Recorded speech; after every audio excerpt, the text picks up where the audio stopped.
I am politically incorrect and damn proud of it. I love my country, but I'm scared to death of its government. The Bush administration's open borders policy and its decision to ignore the enforcement of this country's immigration laws is part of a broader agenda. President Bush signed a formal agreement that will end the United States as we know it, and he took the step without approval from either the U.S. Congress or the people of the United States. Bill Tucker reports.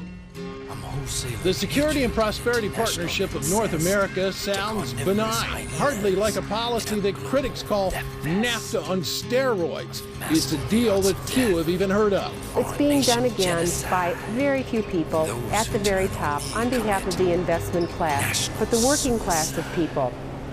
Political officials across our country, from communities, from cities and so forth, they don't know anything about this.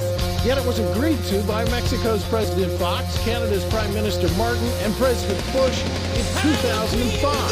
The administration officials counter their critics by saying everything about SPP is on the White House website. And they say the partnership is not a treaty, but more of an outline of priorities between the United States, Mexico, and Canada. Still, some wonder why there haven't been public discussions about the goals being pursued. This SPP includes, for instance, a committee that is sitting down to harmonize our meat inspection and food safety. So how far away from trade agreements can your dining room table and what you feed your kids be? Other parts of the agreement mention border security as an issue, which include all of North America. In fact, the name of the agreement is not Security and Prosperity of the United States, but of North America.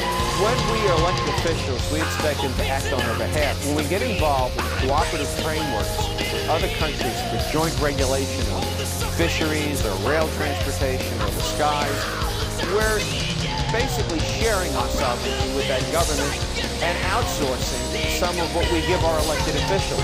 As disturbing as some find SPP, there is legislation in the House introduced by Florida's Catherine Harris that closely resembles the goals of the partnership. And our first question comes from Stuart A. Smith of Orange. Stuart, thanks for sending us in. Congressman Paul, please state your position on the North American Union. Congressman? The North American Union is something not a whole lot of people know about, and they should, because it's coming. It's an outgrowth of the NAFTA agreement. I believe in free trade. I consider myself one of the strongest free traders in Washington. But I don't like managed trade. And what they call free trade under NAFTA and WTO and all these organizations, that's managed trade by international governments for the benefit of big corporations. So I'm positively opposed to that. So I'm opposed to NAFTA. And the outgrowth of NAFTA is the North American Union with a unified currency, the America. They already have a plan for a highway running from Mexico up to Canada. 12-lane highway with trains in the middle, and it's going to be an international highway. And there's been some secret funding already into our budgets to start this program moving. There's going to be eminent domain powers used to confiscate tens of thousands of acres to build it. So I still believe in America. I believe in the national sovereignty.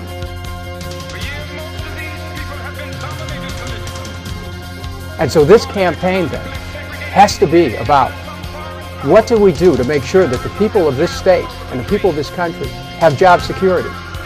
Tim, to me it means you start by canceling NAFTA and the WTO and going back to trade conditioned on workers' rights, human rights, environmental quality principles. It means a not-for-profit healthcare system.